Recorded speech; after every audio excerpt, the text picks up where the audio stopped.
Hey, everybody. Welcome to another Convergence Healing podcast. My name is Peter Bedard, and I am so thrilled to be here with you guys. You know, I look around and I find people that I find interesting that I want to bring information from what they do, what they know, their life experiences to you. Because I found that that's the way that I learn the best. People share their stories with me that inspires me, and then I create change in my own life. So today we're going to be sitting down just for a few minutes with Jenny Black. Jenny is an LMFT, and she specializes in something that is called media trauma. Now, I haven't really heard of media trauma before. And so this really hooked me in. It really got me going, what is that? I know people have been traumatized by social media. I know people have been, in situations where they felt very bad engaging on social media or upset or getting in arguments with people on social media, but I had never really heard of it being a trauma experience. So that really got me. And when Jenny was pitched to me by TV Guestpert, and TV Guestpert is a wonderful organization out here, a media organization that Jenny is part of. So I just wanted to bring her on. So, ladies and gentlemen, we have Jenny Black. Yay! Peter, thank you so much. The crowd is hollering out. Yeah. I am just thrilled to be able to have this conversation with you because I know you care so much about our society's really mental, emotional, and physical health. And the whole issue of how we're being impacted by the way we use our media and is just massive. It's almost like it's the water we swim in now, but we got to swim in it so gradually that we didn't even realize that it was happening to us and that it might be affecting us physically, mentally, emotionally, spiritually. And I like how you bring up that point where, for a lot of us, younger kids, media was something that they were born into. But for a lot of us, media is something that's gradually becoming more and more and more an important part of our lives. So now we're spending a significant amount of time on media platforms and on just staring at a computer screen. Right. Right. So I'm curious, when you heard the term media trauma, what's the first thing that came into your mind? Well, I had this funny image. I had this image of a trauma. One of my specialties in the work I do is trauma, but I had this kind of cartoon-like image of somebody pulling their hair out while they're at their computer screen. So, was that accurate? You know what? It's probably more accurate than all of the academic answers I'm going to give to you. I think that's the graphic that we need to make. When I started talking about this term, I guess about 5 years ago, people were like, "Oh, is that bullying?" Which of course we have a construct for that and one definition of media trauma is that a specific incident that someone can say, this terrible thing happened to me when I was online, and I know that it was a trauma, and that's the thing I'm processing. That's the thing that I'm working through. But now when I bring up the word media trauma, people say, "Oh, I have that. I have that.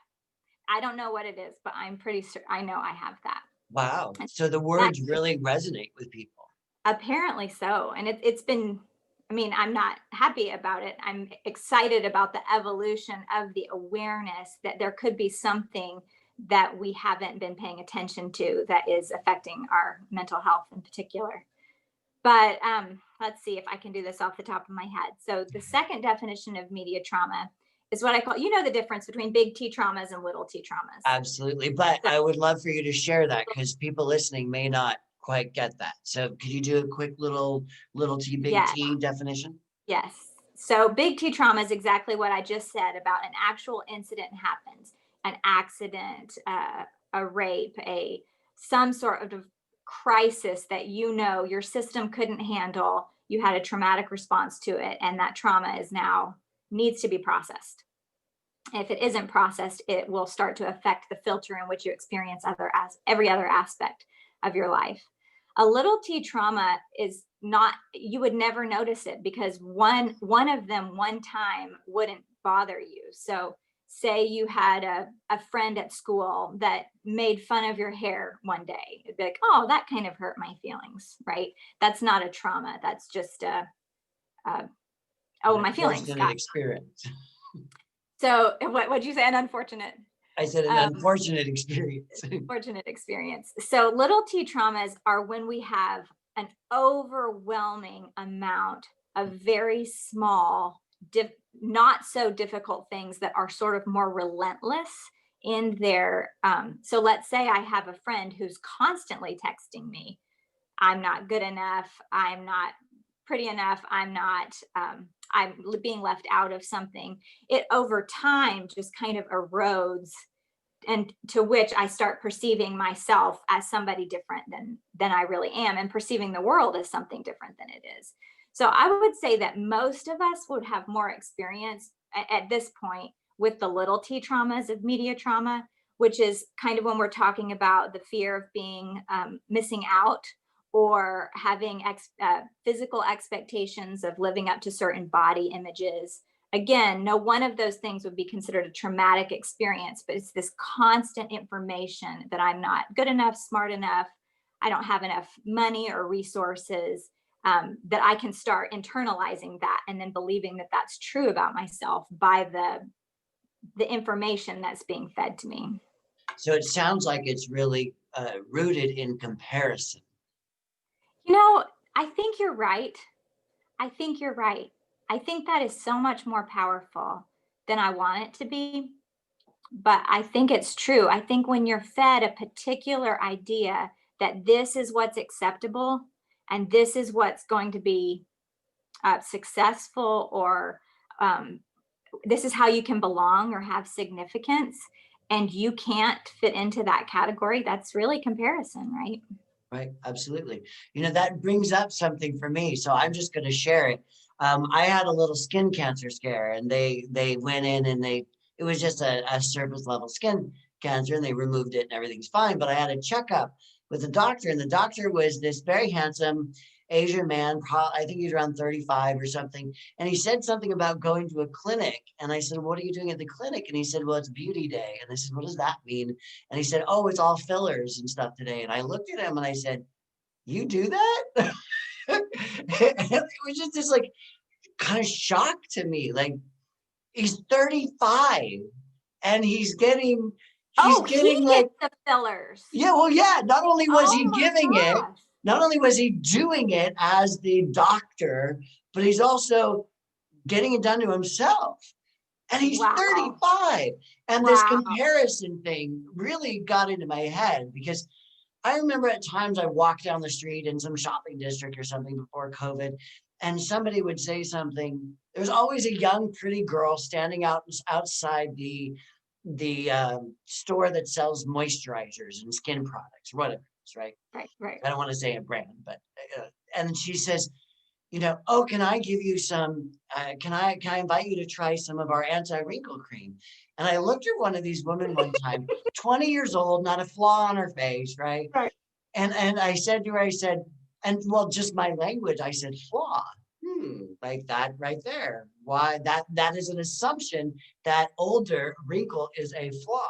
That caught myself there. But I said to her, she said, well, don't you want to get rid of your wrinkles? And I said, why? And she said, well, because they're not attractive. And I said, are you insulting me now? And she, of course, went, well, no, I mean, I don't mean, and I said, so why are my wrinkles ugly? Why are they unattractive? That cultural comparison of youth right. as compared to older age, that right there, like that constant message, that little T trauma, that constant message that getting old is ugly, that is this subconscious message, and sometimes not so subconscious, that is just hammered down.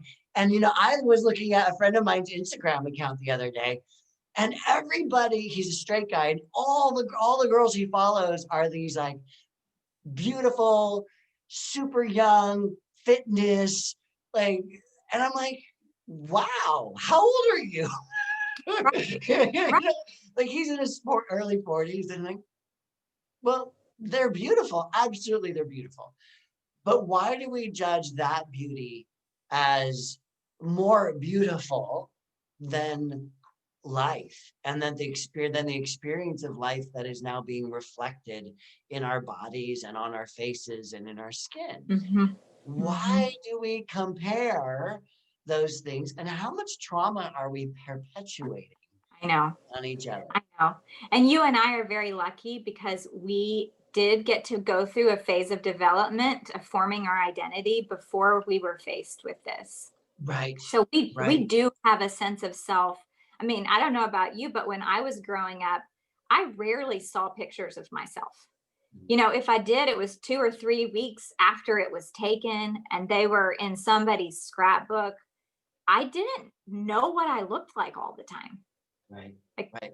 that wasn't I can't quite agree with that just because I grew up as an actor. I grew up in the entertainment industry. I grew up with constant people judging my looks the moment I walked into the room. You know, I was also a dancer, and I grew up watching the brilliant dancers as we went through puberty, the girls specifically, getting breast and dropping out. wow. Because they weren't allowed to really, big boob girls weren't allowed to Right. dance, and the To be girls. trauma of Yeah. that, it was Right. just, it was a crazy, crazy, crazy thing. Right. So yes, Well, I'm glad you had that opportunity. well, and I, of course, don't wish that you would have had that, but I am thankful that you did because the more that you get to learn about media trauma, I think the more of a voice you could possibly have into a generation that's going through that as well. Absolutely. So So I think, mhm. Go I ahead. just think that will be really, that will give you a perspective and an ability to care for and talk to this particular issue in such a nice way. Right, right. And how do you address an issue that a lot of people don't even realize they have? Right. No, it's like you said, because the water's always been there. There are a few other definitions of media trauma, and I won't go into all of them now, but the brief overview is just that how, like, say, an adult's media use impacts the development of the people that they're caring for. So it would be a neglect or abandonment of a child or an elderly family member or loved one because of their consumption in their own media. And Oh, another that's definition, interesting. That's so what you're saying is a parent who is so involved in staring at the computer screen instead of being present with the people that are in their lives is a form of media trauma on both sides. yes, yes. Oh, interesting. And then the other one is the pretty classic addiction that other parts of your life are suffering because of your media use. So you're not playing, you're physically suffering, your work is suffering. Even if your work is online, possibly your productivity or the quality of your work is suffering. And it's certainly relationships. I would say the number one reason people get care for this issue is because someone in their life says, "You're not here anymore. Mm, I need you to get help." But typically, when we're the ones on our devices, we lose time and space, so we don't know what we're missing out on. It's the people who are around us that know we weren't there. We don't know we weren't there. Does that? Do you have an experience of that? oh my gosh, absolutely.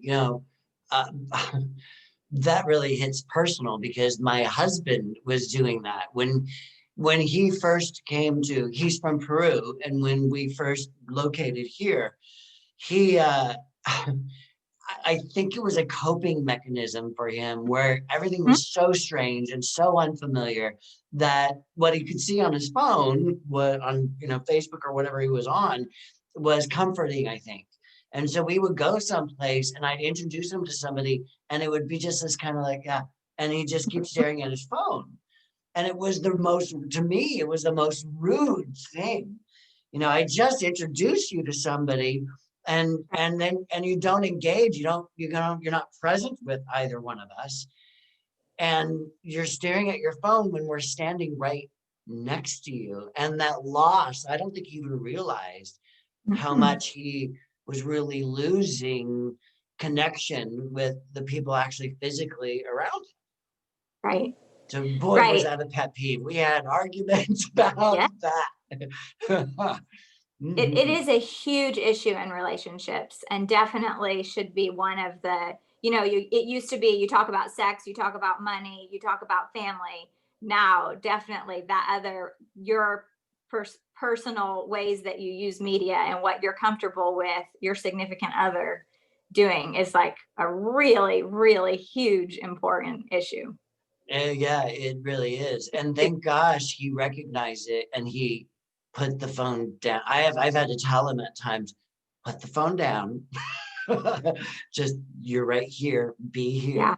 And Yeah. that brings to one of the points that you bring up in what you said. I got your hot topics, and so that brings up one of the points, which was to actually put your things down. And what did you say? I was shocked that I had so much to do, and none of it was through my phone. Tell me that. Yeah. So one particular morning, I mean, I know about this because this stuff is so addictive for me, and I'm not on social media because it is not healthy for me. I it it hit me in all my sweet spots, all my strengths that I had. I was a person who was obsessed with social media and my screens because I loved it, not because I was in some sort of toxic, you know, dynamic. I got a lot of great feedback from it. And I was a young mom when it all came out. So I was in a pretty, my two little kids weren't very, they didn't give me a lot of positive feedback about myself. Right. So And they're not necessarily supposed to, but yeah. right. So I could all of a sudden overnight, I could post these adorable pictures of my kids and the funny things they said and the clever way I handled it. And I was getting all of this attention and feedback that, oh my gosh, you're such a great mom and your kids are so lucky to have you. And I was like, yes, this is what I've been waiting for. Give it to me, give it to me, give it to me. Yeah. To the point where I started, I wasn't present for my kids anymore because I was getting more feedback about what a good mom I was from social media than I was actually tuned into my kids' needs, what they needed. And my one of my supervisees says, when you're on your phone, you can't see, you can't hear, and you can't feel. And so I love that example you gave with your husband, that he's not being rude. He's not, like, he's just not there.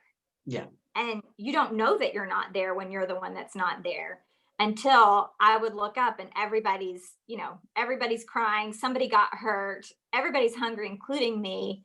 I all of a sudden have to go to the bathroom and didn't even know it. It's like you really do leave your body. And there is some scientific evidence that can prove that now, that your consciousness goes to another place. And so your body is left without consciousness. Absolutely. That's what we've talked about in one of my major fields tools that I use, which is hypnosis. You're in a hypnotic state. They call it freeway hypnosis, where your body's in the car and it's driving down the road, and the subconscious mind knows how to drive the car, and your consciousness, your awareness is someplace else. Yeah. And that is not a new phenomenon. And it's something No, that we no. do all the time. But to have this thing that, driving a car is one thing, but it's as if the screen calls us into it in a way. Yeah, yes. So one day, basically, I have to be pretty strict with myself. And if I don't want to keep checking and all that stuff, I will really keep things powered off. And sometimes I'll even leave them in my car so I can wake up and just go, okay, I'm going to wake up in my day to day. And I am not going to check I have an iPad instead of an iPhone. I'm not going to check my iPad until I've done everything I need to do.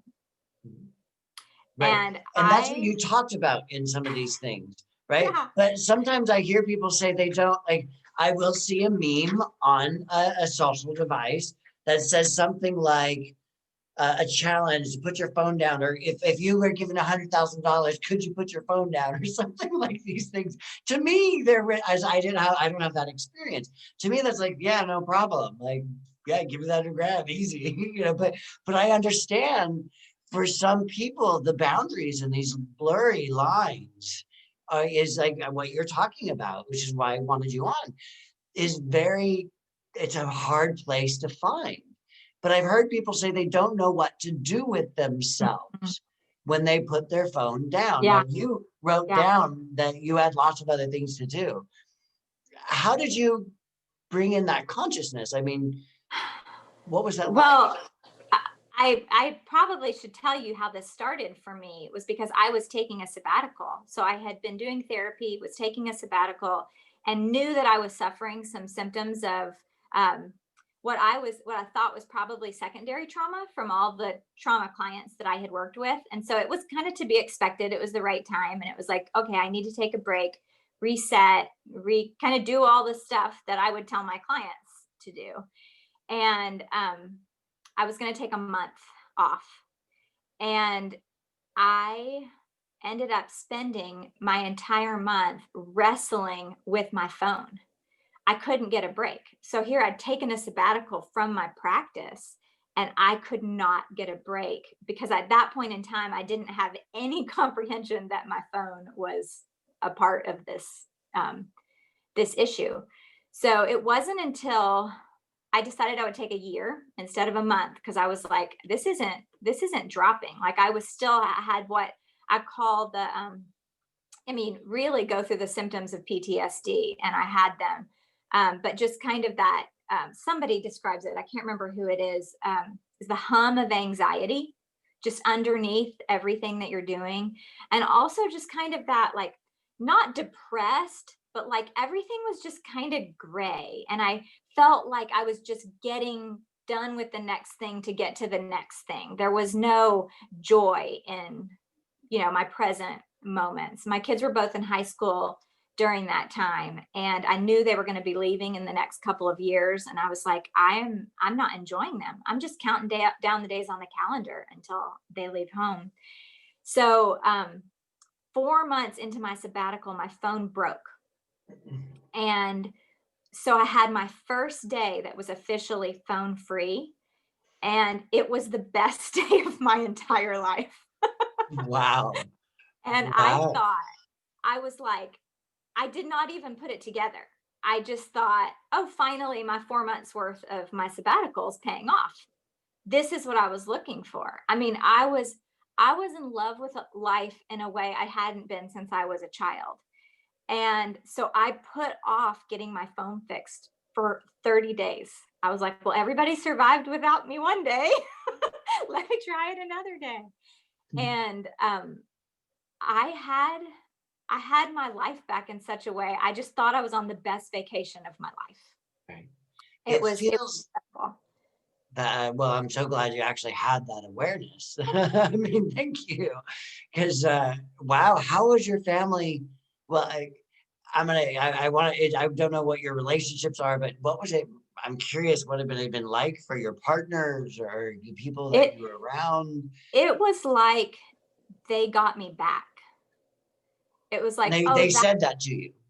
that I don't know. I'll ask them. Oh, you know what? They did say it to me. Um, I was present and available to them again, like I used to be back when all these distractions weren't possible. Um, but my sister, she feels like my sister now. My daughter, who's 19, she was 16 at the time, and we were, working on her homework or something like this. And she said, "Mom, I think you're finally the person you've always wanted to be." Oh my gosh. Like Wow. the person you were trying so hard to be. To be on Instagram. Exactly.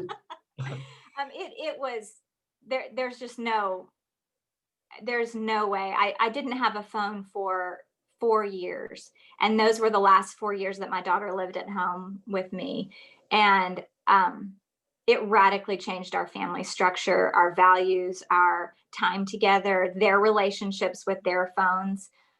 It was I was happy. I mean, my happiness was really contagious. Well, that's not true. It made me available for a lot of hard stuff that they had to go through in high school. Mm. Um, but what had you asked? How did it affect them? Oh, I didn't even know this was about my phone. Got my phone back, got it fixed. And immediately everything in my life went back to that hum of anxiety and that black and white. And How did you realize it? well, I just thought my vacation's over. It's time for me to get back to real life. And this just sucks. Wow. So got my phone back, had my phone back for 3 months. And Peter, it was stolen out of my car. The universe was taking care of you. And that next day, the exact same thing happened again.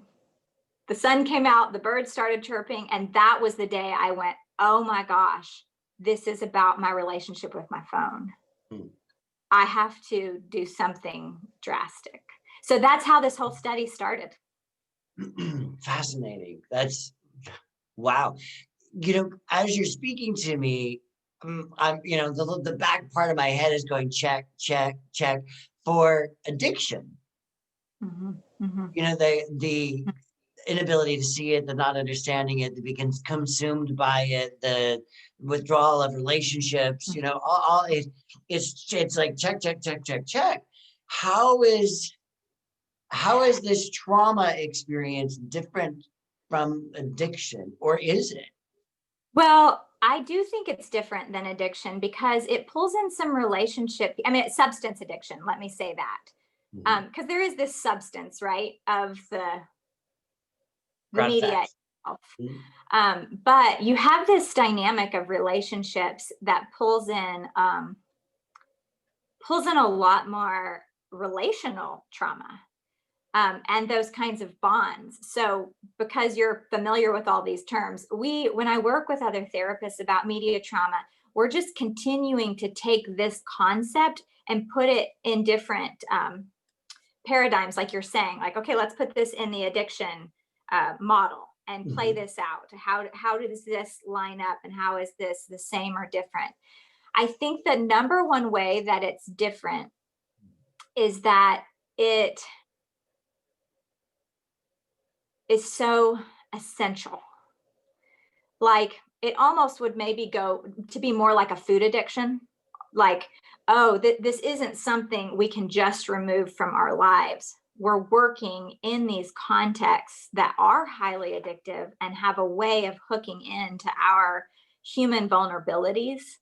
And they are relentlessly hooking on them and making billions of dollars off of them. So it almost makes something like giving up alcohol is like that has so much more of a tangibility around it than what does it mean to have a healthy relationship with technology. What are your thoughts about it? Well, as you were talking, I just had a thought pop into my head of, with the way the world is right now, and a lot of people staying home, working from home, connectivity is only being achieved online. Like, I've always worked online with my clients. I've traveled around the world and taught in different countries and stuff like that. So Skype, or before Zoom, was my platform. And I always saw clients in person, local, and long distance in Asia or wherever it was. So it wasn't a difficult transition for me, but I'm online more than I ever have been. Right. Most of it, it's working. It's doing things like this, working with my clients, giving talks, doing, lectures, those types of things.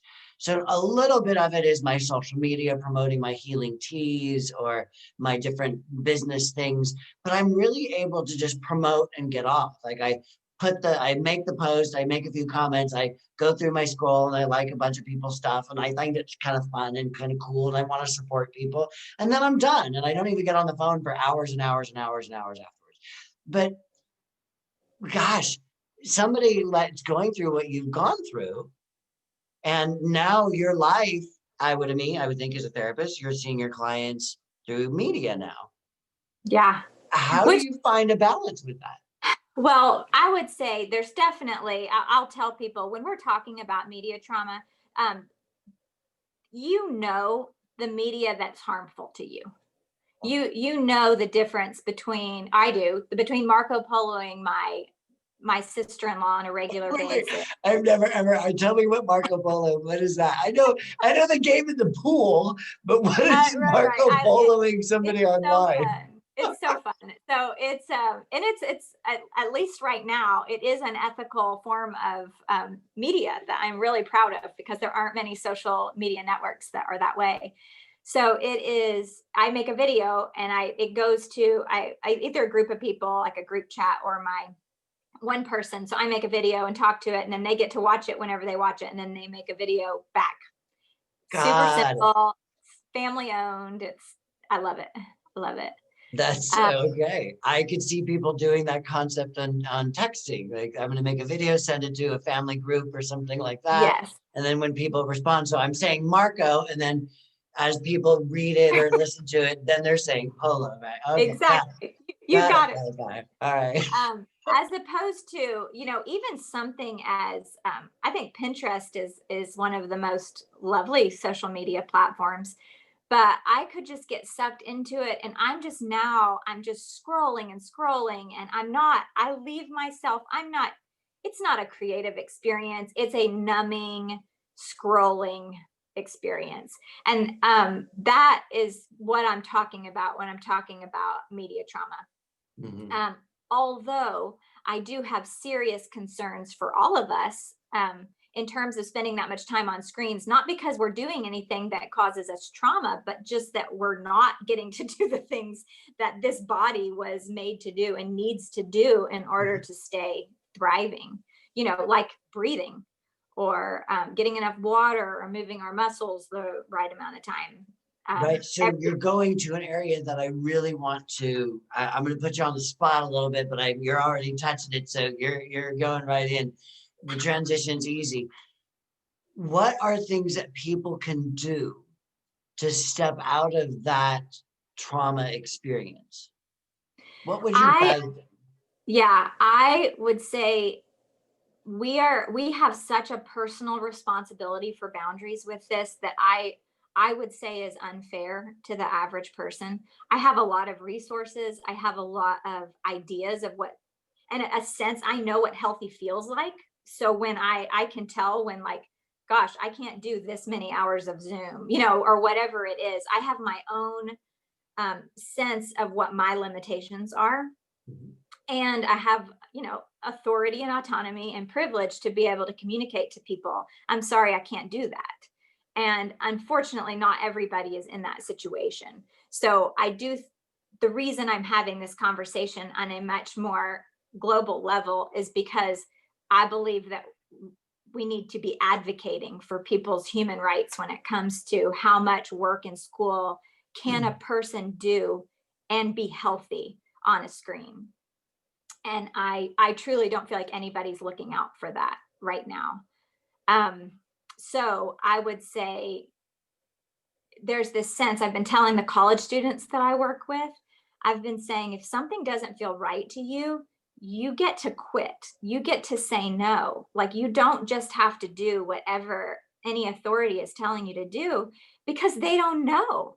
You're all guinea pigs. You're the first college students in the history of the world to have moved completely virtually. And if you've got to give them feedback that I can't do this, this isn't okay.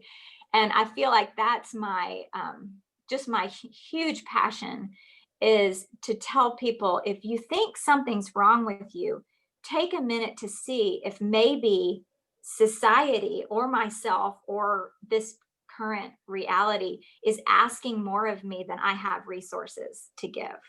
Like, maybe I there's would, nothing wrong with you. right. Well, maybe there's nothing wrong with you. I really want to emphasize that. So maybe there's nothing wrong with you. Yeah. Yeah. Because we tend to look at ourselves through the lens that there's automatically something wrong with who we are. So, and that's that comparison thing. So if I'm hearing what you say is to respect your intuition. That's through my filter. Respect your intuition, right? Listen to yourself. Listen to that Your voice that body. actually knows. Listen to your body, right? And say no when you want to. Say no. So, what are a couple other tips? I want to wrap up Yeah. with that. So I definitely think bringing beginnings and endings into your day. saying, I'm going to get on my screen and I'm going to start and then I'm going to end. And I'm going to set timers that say, I need to get everything done in this amount of time. And becoming more and more comfortable that you will never get anything done, everything done in that amount of time. Like we live in this infinite space. It's never going to be done. So you get to be the person that says, I'm done. And truly, it's so obvious, but spend as many hours off a screen as your life will allow. Doing anything that is not on a screen starts to inform the work you do when you are on a screen. Start becoming more productive, more excited about who you're going to talk to, more inspired by something creative that you see. The less it just kind of becomes that mindless zombie state. Right. I would throw that out to say that, because this is something that I've done, is instead of following people that are the most popular or influencers or that type of thing, I follow people that inspire me. So Beautiful. I try to find like people that resonate with my sense of spirituality, or people who are body positive or sex positive or that type of thing. People who are out there not being the beautiful glamorous model, although those are enjoyable to look at. but following people that are in alignment with my values and the way that I want to be seen in the world. And so people that support in that type of experience. So like I follow a lot of people that are in the unity or science of mind or spirituality type of movements, because I find them open, accepting, and what they post isn't about comparing, it's about inspiring. So I follow people that inspire me, or people that make me laugh. I love following comedians.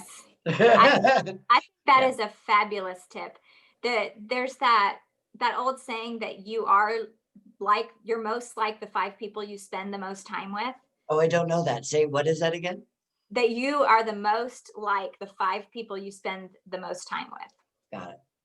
And I think I've been wanting to do this experiment of pick 5 people you want to be like and only follow them on social media and see if you start becoming more like them. I like that. That's It could be fun. Yeah, that would be really fun. That'd be a fun experiment. Well, count me in.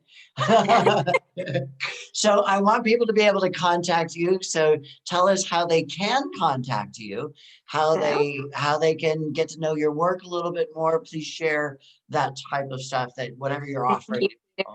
So my website's called mediatrauma.com, and you can contact me through there. So I do consulting work with individuals and groups of people.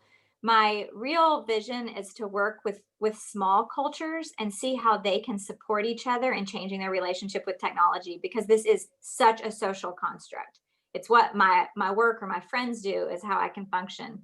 Most people I talk to are really desperate to change it because it's too much for them, but they don't feel strong enough. I mean, they're in this social construct that exists. So I really love working with like small groups of families or friends or businesses where the whole business is saying, how can we start to function more ethically with the way that we relate to each other through media, or that we expect you to do work, or how responsive you are. Like, how can we respect our humanity? And then I offer trainings specifically for therapists, but they are also for teachers, to help them understand kind of what we're working with our clients and students right now. That's fantastic. Thank you. And throw out your website one more time. Mediatrauma.com. Well, thank you, Jenny Black. I really appreciate your being on. And ladies and gentlemen, and all our non-binary friends, thank you so much for tuning in. I trust that you're making yourselves, or you're creating for yourselves, a fantastic life. Thanks for being part of the Convergence Healing experience and family. I love you guys, and I'll look to see you soon. Thanks so much. Namaste. Ciao.